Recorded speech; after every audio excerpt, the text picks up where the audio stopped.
You got it, Nate. Hi, everyone. Welcome to our first webinar of 2025. My name is Nate Capa, and I'm the president of the National Association for the Advancement of Orthotics and Prosthetics. I'd like to introduce our speakers today, starting with Peter Thomas. Peter is general counsel for NAAOP and works for the Powers Law Firm. Michael Barnett, who works along with Peter at the Powers Law Firm, and George Brees, who is our executive director. I'd like to start by talking about the purpose of this webinar.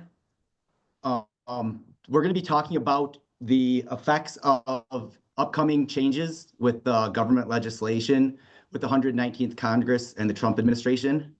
Also, we've seen a lot of new executive orders and the DOGE Department of Government Efficiency. There's going to be new appropriations for fiscal year 2025 and 26, reconciliation, taxes, and expected cuts to programs, O&P specific legislative priorities, O&P regulatory priorities, and then we'll finally finish up with questions and answers. Next slide, please. So NAAOP would start by, I'd like to start by saying we're stronger working together. We'd like to recognize the O&P Alliance for their collaboration with NAAOP on many of the O&P legislative and regulatory issues to be discussed in this webinar. The Orthotic and Prosthetic Alliance is made up of the Academy, ABC, AOPA, BOC, and NAAOP. All 5 of these organizations meet regularly and communicate routinely to represent the interests of the O&P profession with one voice. Many others play important roles, such as the Amputee Coalition, NCOAP, the ITEM Coalition, and others. Next slide, please. The purpose of this webinar is to educate clinicians on the key political decision makers in the House, Senate, and administration, to understand the healthcare and O&P policy threats and opportunities that confront us as a profession, to recognize how significant the policy environment impacts the field of orthotics and prosthetics in the broader context of healthcare and disability policy, and finally, to illustrate how NAAOP and our members, working individually and in coalition with others, can continue to impact the decisions that impact the O&P community. Next slide, please. I'd like to talk a little bit about member benefits. This webinar is one in a series of webinars and other content to educate our members on federal policy efforts that impact orthotics and prosthetics. These webinars are free of charge and are a member benefit, along with other offerings. We have invited friends of NAAOP, also free of charge, to participate in order to get the word out and help advance the O&P profession. We encourage you to join NAAOP as a member and support our government relations efforts. In the future, in order to continue our work, we may charge for these webinars. We may attempt to secure CEU approval for these webinars or charge differential amounts for members and non-members to participate. We encourage all those participating today to support NAAOP at www.naaop.org. And following that, I'd like to introduce our Executive Director, George Brees, for a brief message. Thank you, Nate. And to those of you that are on the call today, the NAAOP members, thank you so much for your membership. It's critical to our work. As you know, O&P advocacy and government relations is what we do, and it's all we do. And if you're on this webinar today and you're not a member of the NAAOP, we encourage you to join.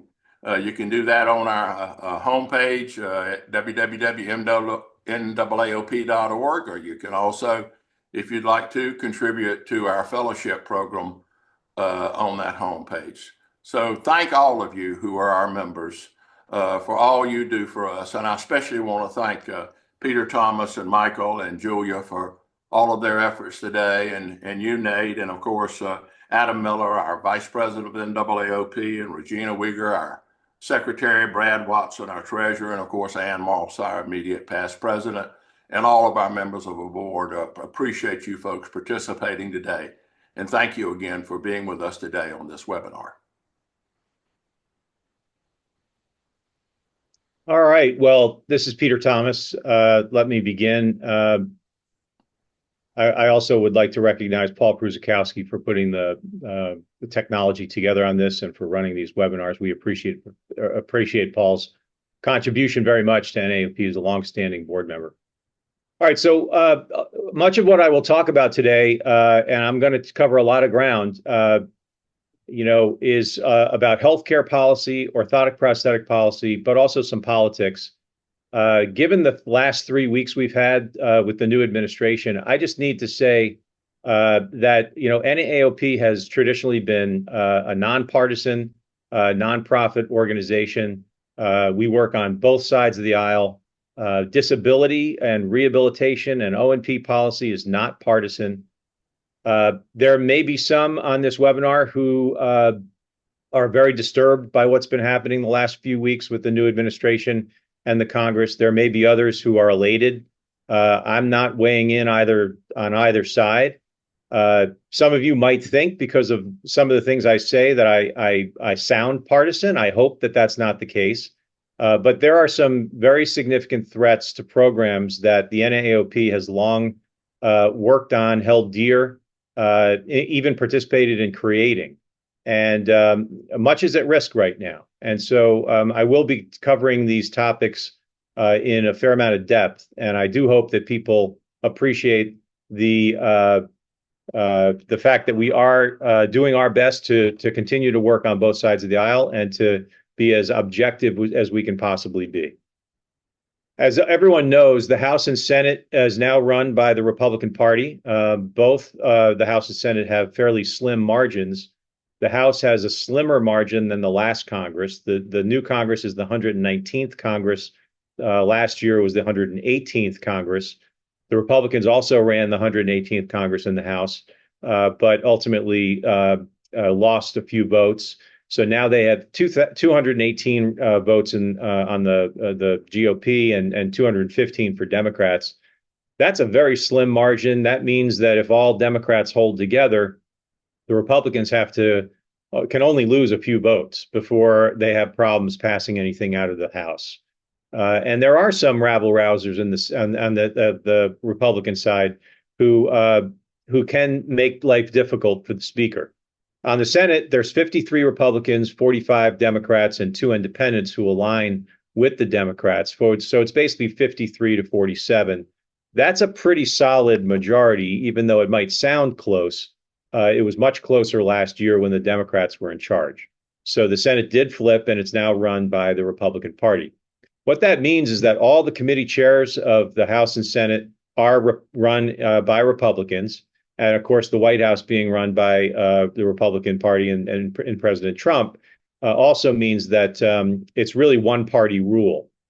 The Democrats cannot call oversight committee hearings or other types of hearings that they might wish to call as a result of their being in the minority status in both the House and Senate.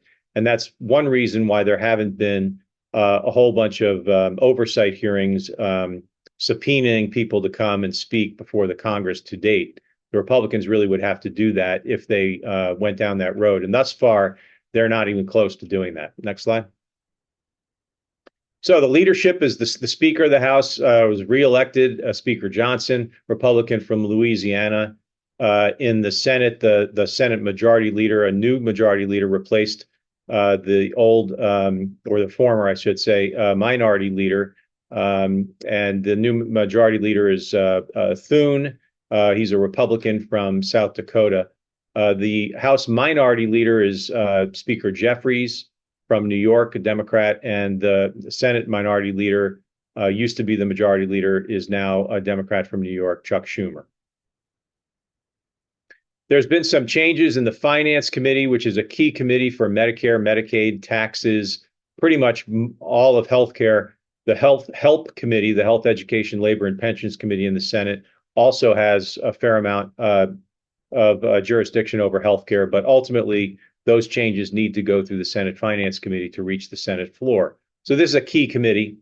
Traditionally, it does its work on a bipartisan basis. There's typically one more Republican than Democrats when the Republican's in charge, and vice versa when the other party's in charge. Mike Crapo is the chairman. Ron Wyden used to be the chair, is now the ranking member. He is a Democrat from Oregon. Crapo is from Idaho. I don't think we have a huge presence of orthotics and prosthetics in Idaho, but to the extent we can muster additional any support from Idaho, that would be helpful from a constituent perspective. There are quite a few new Democrats on the committee. one new Republican, Roger Marshall from Kansas. He's played a significant role in the prior authorization legislation under Medicare Advantage.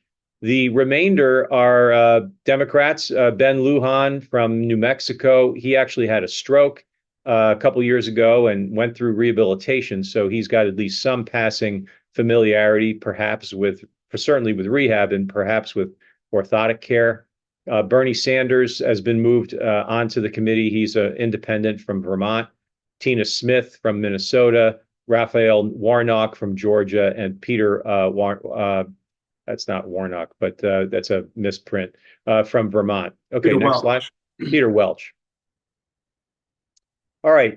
In the Senate Help Committee, Angela also Brooks, Democrat from the state that I reside in, Maryland, new senator, Lisa Blunt Rochester from Delaware, and Andy Kim, a Democrat from New Jersey. They've joined the Help Committee, which is Health, Education, Labor, and Pensions.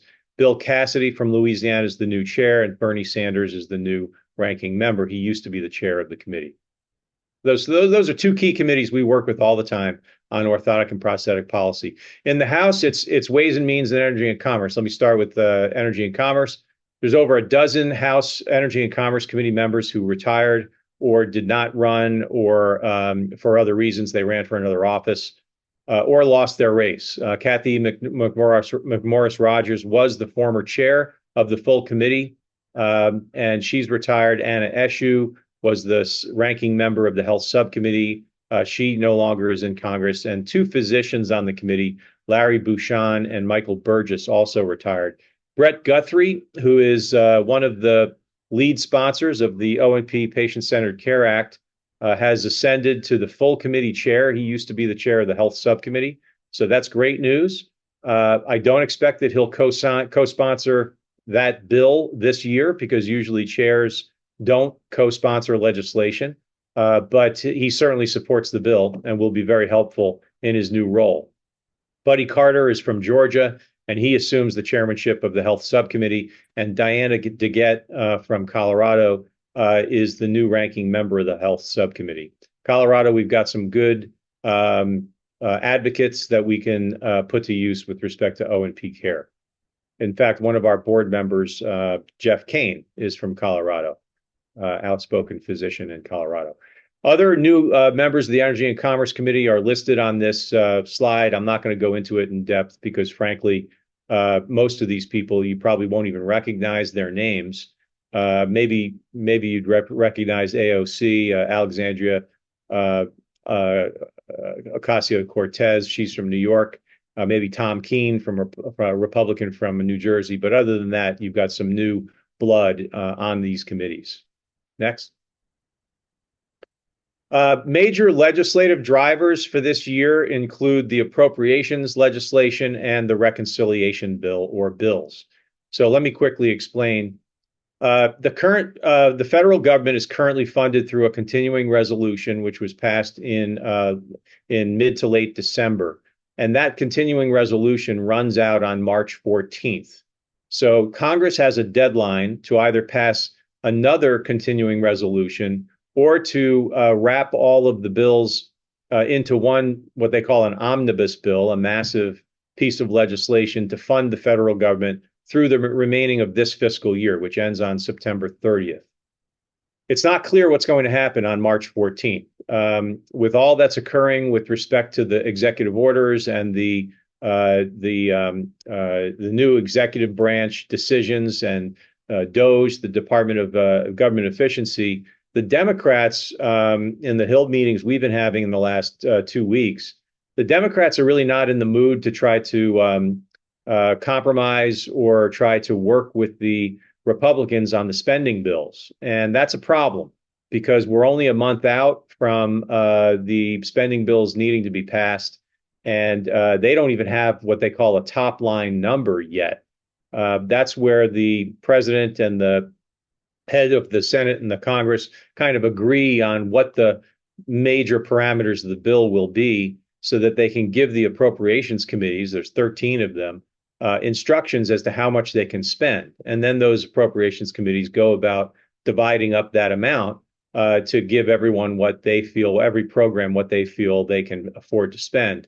That hasn't even been done yet. And so it's a real question as to whether the government shuts down in mid-March.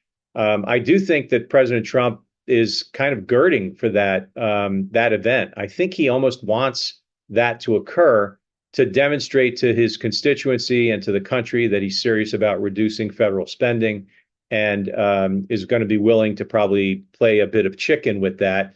The other side of that coin is that the Republicans do run the Senate, the House, and the White House, and it may wind up that the Republicans are blamed for shutting down the government. So we'll see how that plays out. But it's a major deadline that we're watching very carefully. We'll know. It's amazing how quickly some of these continuing resolutions can move through the process. So even the day before, if nothing's really been happening, there still is a chance that they don't shut down the federal government. We'll just have to play that by ear and watch that very closely. Connected to that is an extension of the telehealth treatment under Medicare, which expires at the end of March, as well as the physician fee schedule, which pays for and sets rates for physicians, as well as therapists and physician extenders. That right now has been cut in 2025 by 2.8% from the 2024 rates. And the question is whether they will reinstate some kind of a added amount of funding to reduce the size of that cut. There's all kinds of proposals to do that, but whether that gets across the finish line is anyone's guess. What the appropriations bills do, though, is offer a legislative vehicle on which other legislation can be appended.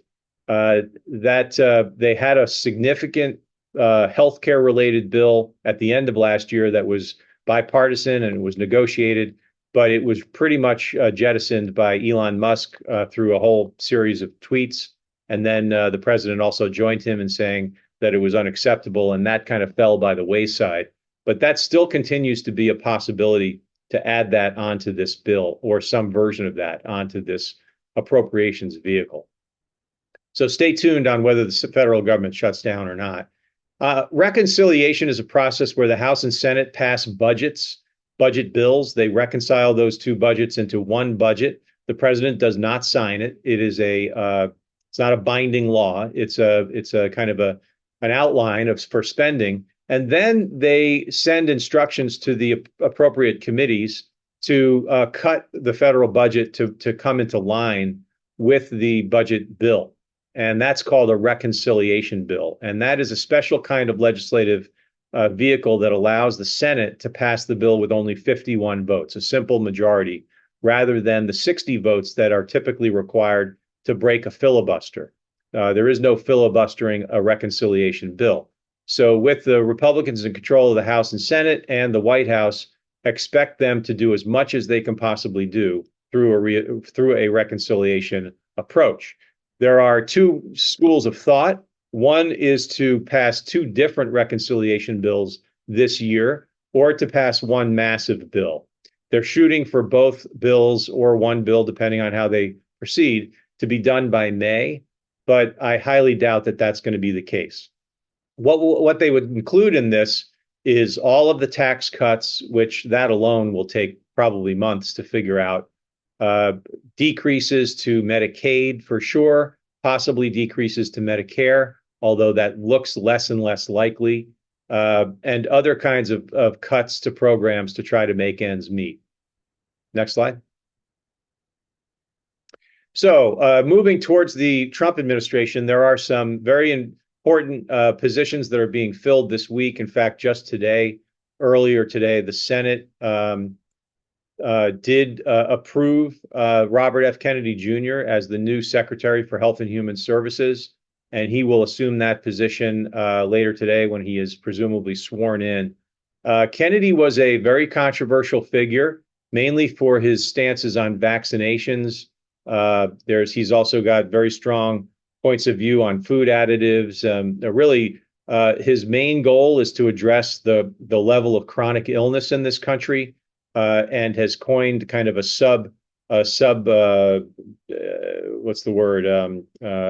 heading under Make America Great Again. He's promoting Make America Healthy Again.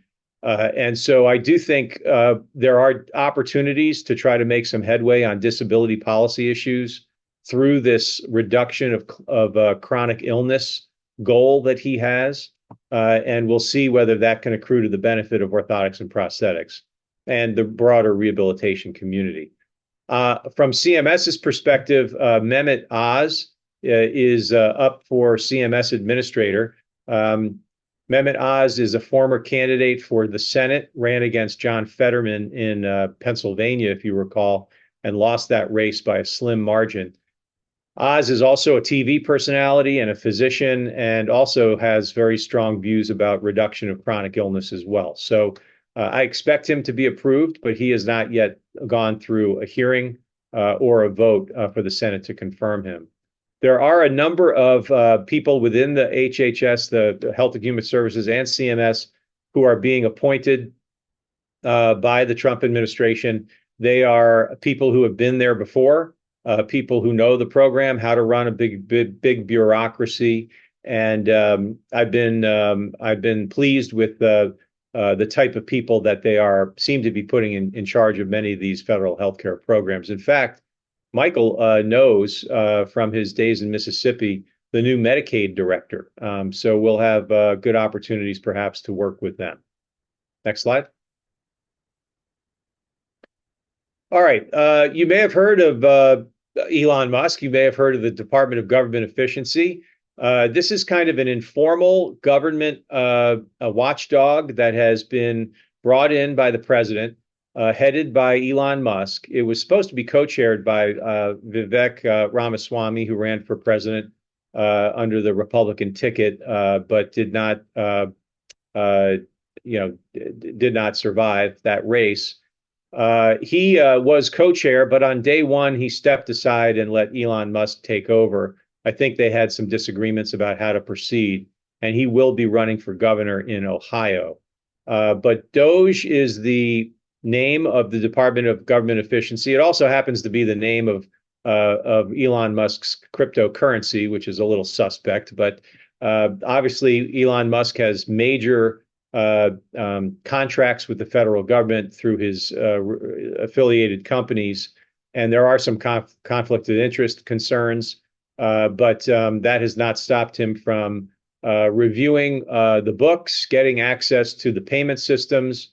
As a special government employee, he's got extraordinary access to the federal government, and President Trump supports it. He's by his side, pushing him to do more. He's making he's conducting a shock and awe campaign. That's my word, not theirs. But really, it's every day another shoe drops in terms of what we're hearing coming out of the Doge initiative to reduce fraud, waste, and abuse. The problem is that he really hasn't shown any of his cards. He hasn't shown any evidence of fraud, waste, and abuse. And my assumption is that anything that sounds like it shouldn't be funded by the federal government, or that is consistent with the Project 2025 document that was worked on for years by some of the conservative think tanks, really is subject to being cut or significantly reformed.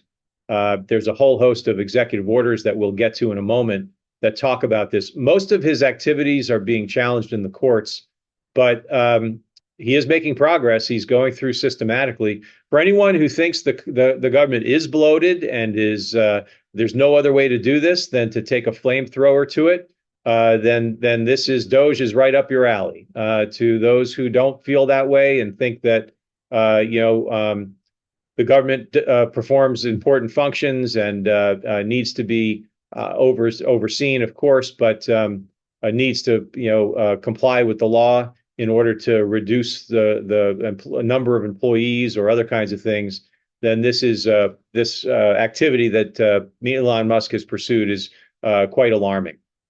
The Doge expires in 2026 on Independence Day. Next slide. All right, one of the big goals of the first Trump administration was to reduce the amount of regulations and to get rid of red tape. And we tried to take advantage of that with the NAAOP and the O&P Alliance in trying to cast our priorities in terms of reducing regulation, reducing paperwork, trying to get rid of some of the red tape, and allowing practitioners to provide care without jumping through a bunch of hoops. Back in the first term of the Trump administration, he had a rule that would only permit a new regulation if two existing regulations were sunsetted or rescinded. That now is up to 10. He's just announced recently that if the Trump administration is to issue a new regulation, they have to eliminate 10 existing regulations. In my view, that's kind of arbitrary. I think some of the regulations have been in place for decades and really are relied upon to run the system, whether it's CMS or HHS or EPA or any other number of other federal agencies. But that is the goal, to reduce regulations and allow, I guess, U.S. business to be a bit more unencumbered by red tape. The executive order issued on day one imposed a 60-day freeze on all new regulatory rulemaking. That's not completely out of the ordinary. The Biden administration did the same thing. Gives them time to get their team in place to review what's in the queue, what's pending, and to make some decisions about what they want to move forward with, what they want to revisit. But agencies right now cannot release any new rule that is not on the unified agenda. That's something that the Office of Management and Budget, or OMB, places on its website.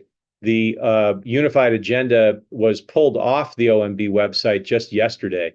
And so there is no U.S. government plan for regulation. And that'll change. The Trump administration will publish a unified agenda. But that's in transit right now, or I should say in transition right now. The freeze also affects guidance documents, and this is concerning because there are plenty of guidance documents under CMS that direct and advise providers as to how to submit claims, what kinds of codes to use with what functions. So any new guidance documents involving the upper limb coding, for instance, the new advances that we've made in that area, or anything else. For instance, we recently were alerted that at our request, the O&P Alliance's request, where NAAOP was a signatory to the letter, we asked CMS to beef up the Medicare Program Integrity Manual to reflect the statute, which recognizes the relevance of O&P clinicians' notes. And they agreed to do that. And they said that they would do that over the next several weeks. That's on hold. I don't know whether that will ultimately wind up happening. But that's just one illustration of guidance documents being impacted by this freeze. The 10-for-1 policy could also signal that some of the regs that are either pending or were in process of being implemented might very well never take effect. Number one, and one that was written about quite a bit in the press, is the nursing home minimum staffing regulation promulgated by the Biden administration. Another one is an issue that the NAAOP has taken a leadership role on recently, and that is the proposal for the Centers for Medicare and Medicaid Services to expand Medicare and Medicaid coverage to anti-obesity medications. And when you see the correlation between disability and obesity, that was a proposal that the NAAOP supported and still supports. And that's a pending regulation that may or may not go through. All right, let's get to executive orders. I hope I'm not moving too quickly, but there's just a tremendous amount of material to cover. It's really been drinking out of a fire hose over the last 3 weeks. Let me touch on some of these executive orders that the president has signed, as well as some executive memoranda that don't have the full force of executive orders, but still direct the federal agencies what to do. The first is the Health Agency Communications Freeze. So Department of Health and Human Services was issued a memo halting all federal health agency external communications. This includes updates on the agency website, websites, the public health news releases that they typically will release, any kind of updates on what they're doing on particular issues or how they're responding to crises. or healthcare crises. They also have frozen any kind of meetings, email communications, phone calls, speaking engagements at conferences. This has had a major chilling effect on NAAOP's and many other organizations' ability to communicate with CMS and HHS since January 20th. So we've had virtually no communication unless it's been kind of after hours through cell phones, and that's few and far between. There's a real concern that these federal officials have to not break this order. Now, it was supposed to expire on February 1st, and yet we still don't know where this communication freeze stands. Many of the people that we routinely are in contact with have not responded. And so I don't think that this freeze is completely over. And yet I think that it's being inconsistently applied at this point. Next slide.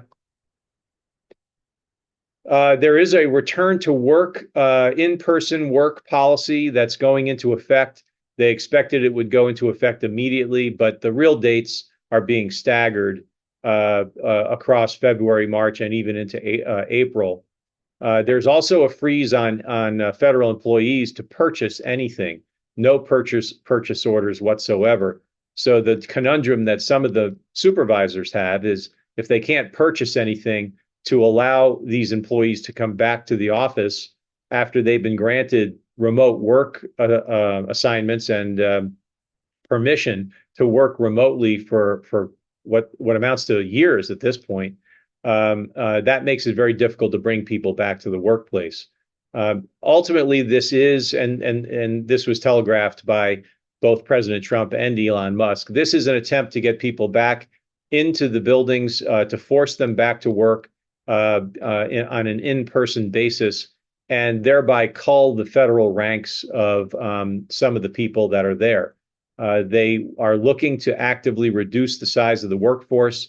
They issued an executive order just this week on that issue. They also issued an executive order, actually a memorandum offering a buyout for early retirement. That was just upheld by a judge yesterday. And so although it's not funded, Congress hasn't funded an 8-month buyout. There are approximately, my last count was 46,000 federal employees who had agreed to take the buyout. Many of those people would have been retiring soon anyway, but 46,000 people is quite a bit of people to be leaving the federal workforce. Some of the implications include, leading to a brain drain in the federal agencies and really hobbling some of the efforts for the agencies to enforce their regulations and to get any kind of new regulation implemented, to answer questions that people might have, to try to impact problems that people are having with the existing regulations. It really has been and will continue to be a significant factor in terms of working with the federal government going forward. There's also on day one, January 20th, a executive order issued by the president ending racial and wasteful government DEI programs and preferencing. Now, many perceived that the federal government had swung too far in one direction, was actually promoting DEI to a fault.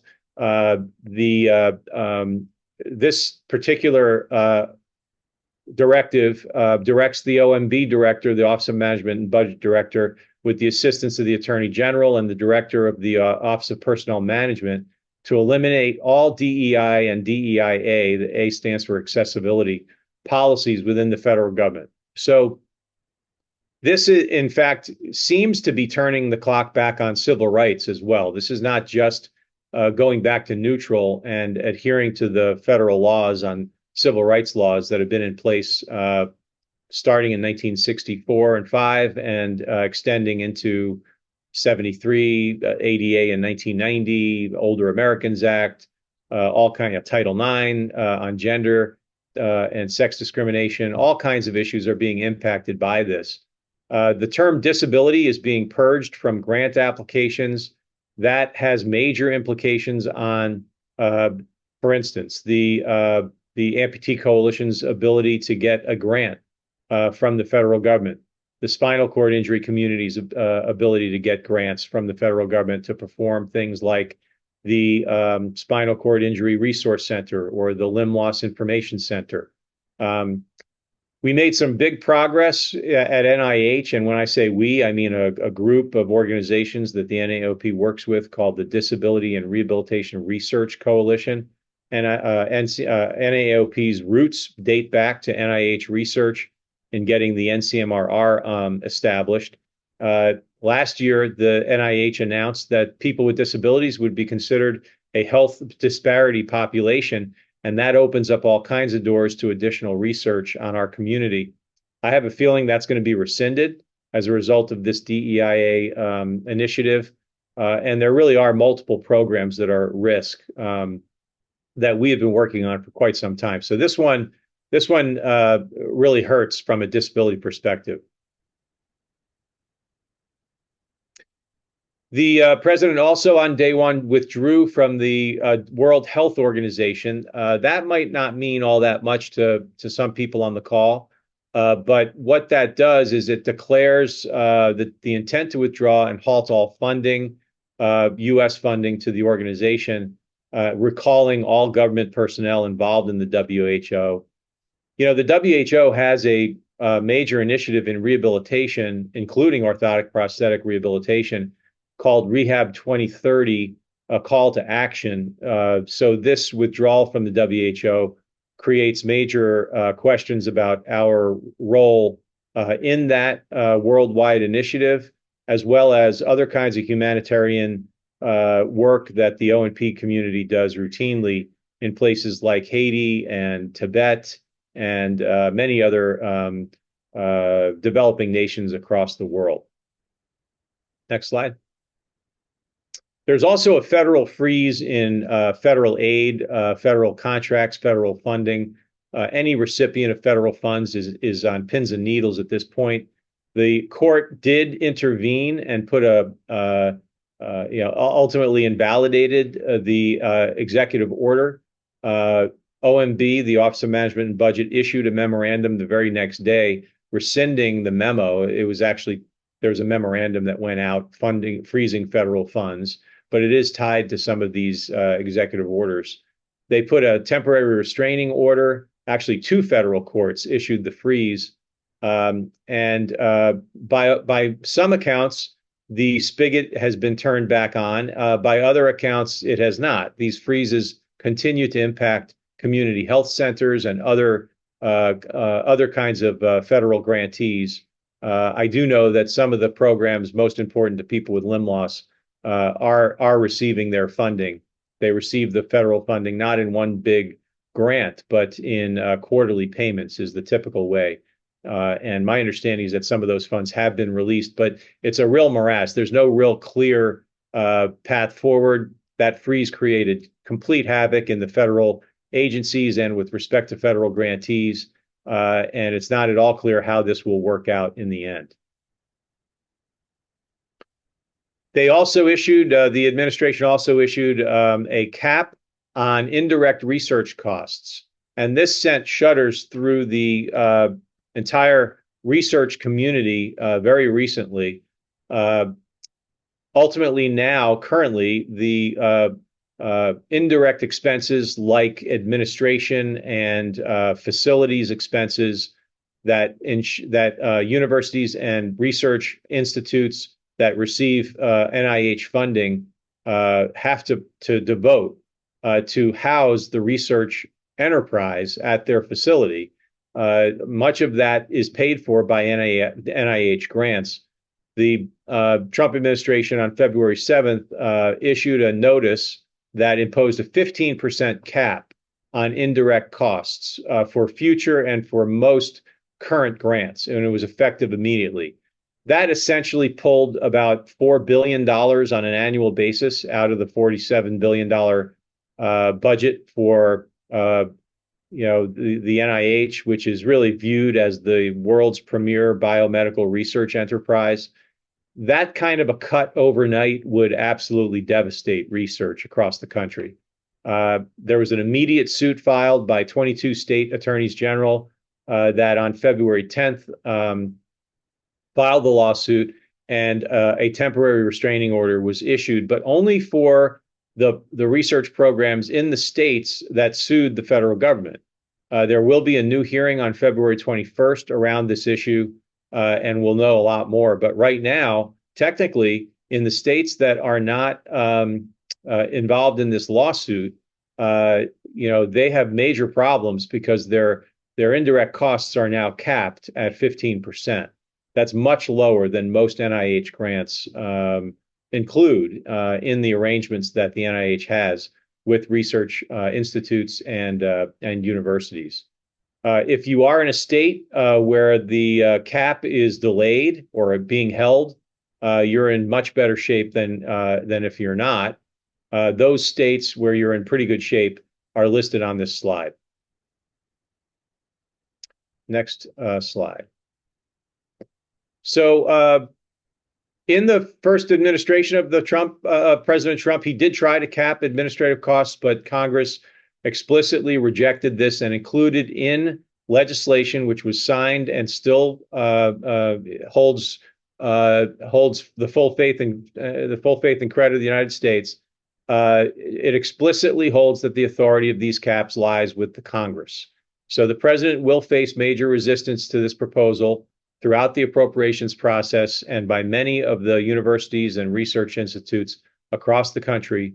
There is serious concern that the cap could be extended to other agencies like the National Institute on Disability and Independent Living and Rehabilitation Research, the Administration for Community Living, where the Amputee Coalition's programs are housed, the Veterans Administration, the Department of Defense, where the O&P outcomes research has been funded for the last 10 years. All of those agencies are subject to this cap potentially being extended to those programs. It has not yet been extended, but we do fear that it may be extended in the future. Next slide. All right, so let me quickly get to, and then we'll open it up for questions, a couple of O&P specific legislative priorities for this Congress. Frankly, it is difficult to compete with all that's happening and all that's going on in the Congress with our O&P specific priorities, but we continue to make headway. The Medicare O&P Patient-Centered Care Act was introduced in the last Congress in both the House and Senate. It's bipartisan. We did lose at least one sponsor. We're trying to build up additional sponsors in both the House and Senate, but we've spoken with the lead sponsors of our bill. We're working closely with AOPA and with the O&P Alliance to try to get that bill introduced pretty much as is. We don't want to redraft the entire bill. There is some collateral benefit to continuing to work with our champions in Congress and to trying to push that legislation forward as soon as possible. We also want to support reintroduction of the Veterans Sport Act. That's a bill that would make clear that the Veterans Administration has authority to issue a activity-specific prostheses for veterans who need those types of prostheses to perform specific activities to remain fit, functional, and healthy. That was introduced by Marionette Miller Meeks, a Republican congresswoman from Iowa in the last Congress. She's also the chair of the Health Subcommittee in the Veterans Administration Committee. So we're working to try to see that gets introduced and also introduced in the Senate. That is a nice way of extending into the federal realm what the NAAOP and other organizations, including the Amputee Coalition, have been doing in the states with respect to the So Everybody Can Move campaign. And that is progressing nicely. 8 states have adopted those laws. And this is a way of taking the same concept and applying it at the federal level, at least to the veterans population. We do need to do continued work with the Orthotic and Prosthetic Outcomes Research Funding Initiative we began last year. And that had been led by AOPA since 2014. Ultimately, we needed to shore up that initiative. We do have some good report language in the Department of Defense bill, but that still has not yet passed. and that is included in the appropriations bill that is slated for discussion in mid-March. We're hopeful that we will continue to get some additional funding for O&P research through that bill and into the following fiscal year. And that stands, the same goes for bridge funding for the limb loss and preservation registry, and trying to get that funded so that the registry can become a fully freestanding nonprofit entity and continue into the future. There are also, next slide, there are also some regulatory priorities we'll continue to work on. We will cast all of what we do in terms of reducing regulation, focusing on patient care, eliminating red tape, streamlining how you submit claims, and decreasing unnecessary audits. But frankly, fraud and abuse is one of the hallmarks of the Trump administration agenda, and we'll need to make sure that we're not kind of spitting into the wind, if you will, with respect to our priorities. The first thing that I should point out is that the Trump administration has a good record on increasing the focus on covering breakthrough technologies, assistive devices, and technologies that serve the Medicare population. They went forward with a reg last time they were in office that was reversed by the Biden administration. The Biden administration took a different approach, but did try to make some headway on increased coverage of breakthrough technologies. I expect the Trump administration to double down on that, and we might be able to help ride that wave. Upper limb coding has been a big focus of NAAOP, working through the O&P Alliance, and especially through the Upper Limb Society of the Academy.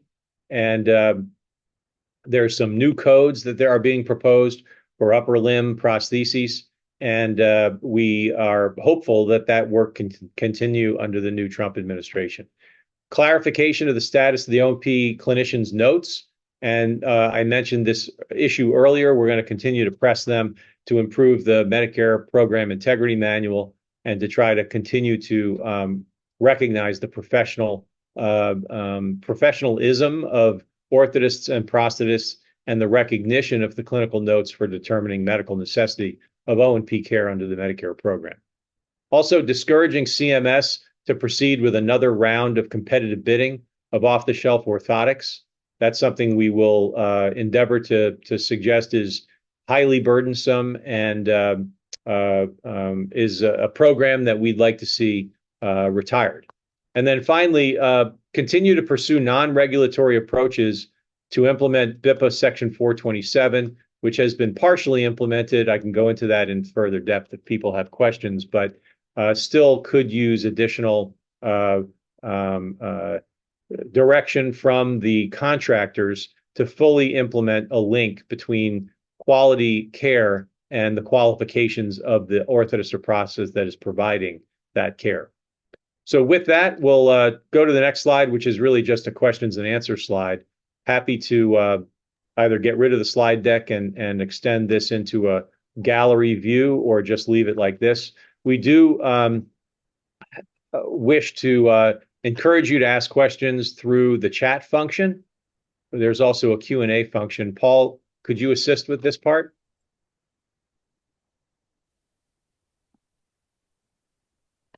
Peter, should I bring the Hollywood squares back? I'd like that. That's my preference. Great. And if there's anyone else that wants to join, Nate, if you'd like to join, that'd be great. We have one thank you from George. Let me see, any Q&A? Yeah, we've got a question. Peter, I can just From Mark. Questions. I see it. From Mark Muller, we've got Peter, any word on getting funding back for the Department of Defense, congressionally directed medical research programs, orthotics and prosthetics outcomes research program? We've lost funding for that in 2024, $25 million grant program. Yes, Mark, thanks for asking the question. Let me delve into that a little bit. I touched very briefly on that as one of our legislative priorities. The bottom line is that there is no answer on that yet. And that the reason for that is because the federal government still has not been funded in full for fiscal year 2025. And we'll see what happens with that on March 14th. As you know, the AOPA primarily worked with an outside lobbyist in 2014 and got that program. It was an outcomes research program for orthotics and prosthetics established at the Department of Defense. And they did it through what was called congressionally directed spending. That's where you go to individual senators or congressmen and get them to specifically fund an earmark for O&P outcomes research. There are other types of medical research that are funded that way as well. It's called the CDMRP, the congressionally mandated spending program for medical research.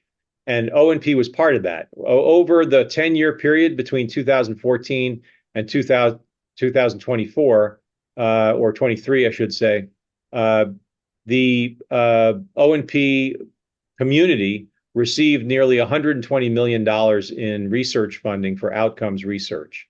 And that was a wonderful injection of funds, not only to develop additional outcomes research measures, measure sets, evidence base in the field, and to develop a much stronger cadre of O&P researchers across the country. It was wonderful. Unfortunately, that dropped out in FY 2024 of the bill. And it dropped out largely, I think, because we weren't banging, not we, NAAOP, but the O&P field was not pursuing the necessity to go back up there every year and to try to make sure that it remained in the bill. It dropped out. The O&P Alliance took it upon itself, and NAAOP helped drive this train to go up to Capitol Hill and to try to reinstate that funding for 2025. In July, we learned that we were not that the Congress would not move forward with a congressionally mandated spending account, but the O&P language was put into a similar peer-reviewed account at DoD with a $170 million budget.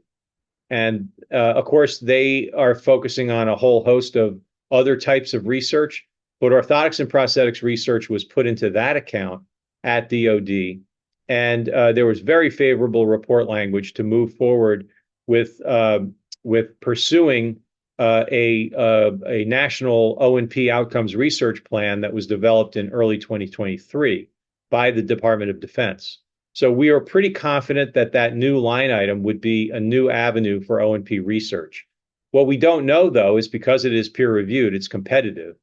We don't know whether O&P programs are applying under that new funding authority, because frankly, it hasn't been finalized by Congress. And when they do apply, whether they will be funded. We'll try to do all we can to try to ascertain the answers to those questions. But this year is already upon us. We're already looking at FY 2026, and we have to move forward. So we will be moving forward as an alliance. We still have some talking to do about the priority of this, but I expect the alliance will move forward with NAAOP and very clearly involved to try to reinstate that congressionally mandated funding, and we'll fall back on the peer-reviewed program in case we can't get the congressionally mandated funding through. It's going to be an awfully tough year for getting additional funding through the Congress, but we most certainly have that as one of our priorities. I hope that clarifies the situation, Mark. Two more questions coming in from Michael Johnson in Idaho to Peter. Can I reach out to you regarding ways to connect with Mike Crapo? Oh my goodness! As an example, have him visit our facility and see what we do as a profession. Sorry to step on your question there, Michael. Yes, of course, Michael Johnson. Be in touch with us, please. I'll give you. I'm happy to give anyone my email. It's peter.thomas@powerslaw.com. Please contact us. We'd love to incorporate you into the NAAOP fly-in this summer. Mike Crapo is an important member of the Senate, chairs the Finance Committee, which has jurisdiction over all the healthcare programs we care about. And if we can develop a more constituent presence in Idaho, that would be really, really helpful. You're an important person to NAAOP and to your profession, Michael, by virtue of the location that you practice in and your patient population. Thank you very much. I hope you'll follow up with us. Another question we've got, Peter, is what do you suggest we do as practitioners to help protect our profession? Also, does NAAOP receive federal funding, and are you affected by the freezes?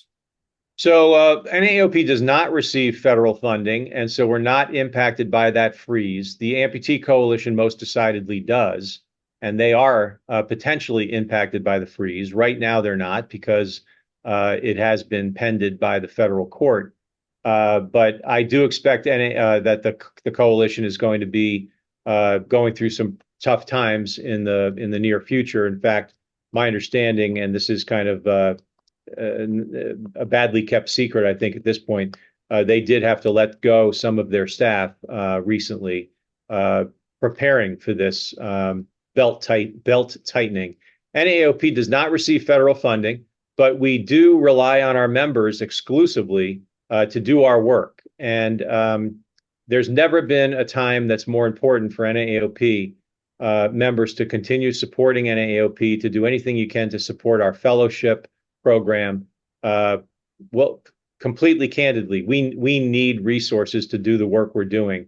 And if there's any way that you could convince the powers that be within your organization, or if you make the decisions to increase your membership, to donate to the fellowship, to encourage a friend or another colleague to join NAAOP, we would welcome that with open arms.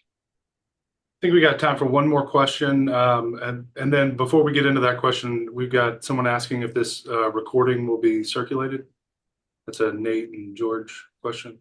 I believe we did that with the last webinar. We made it available by a link, and I don't want to speak for Paul, but I believe we will make that available and post that on our website.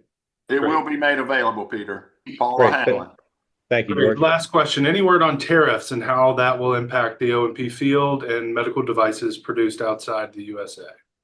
Very interesting question. It's an issue that I've been reading up on and trying to get a better sense. We don't typically do a whole lot of tariff work. NAAOP has not been really confronted with a lot of that. But I must tell you that it's now becoming an imperative for us to bone up on that whole issue area.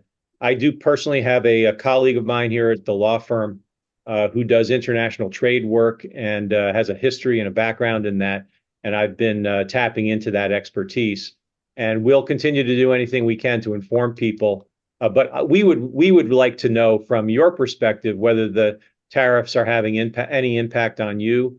And if they do in the future, please let us know that so that we can be more responsive to your needs. Was there one more question? Because it was a similar question asking, here's another one. I was just letting us know that someone has a strong relationship with Tina Smith now in finance. That's wonderful news. She's a new member to the finance committee. If you wouldn't mind emailing us or using the website to communicate with us, that'd be very helpful. Please let us know. Again, peter.thomas@powerslaw.com. Yeah, she announced this morning she's not running again in 2026. She's going to retire. Well, that's a double-edged sword. That allows her to do pretty much anything she wants, which is helpful to us. She's not worried about the next election. On the other hand, building long-standing relationships with her is not going to be something that we will have the benefit of doing. But anything in the near term, she can certainly be helpful. Nate, back to you to close us out. I'd just like to say thank you again to everyone for attending today. To all our members, thank you for your continued support. And as Peter said, your contributions to both NAAOP and our fellowship are what allows us to continue to advance initiatives in orthotics and prosthetics. So very much appreciated.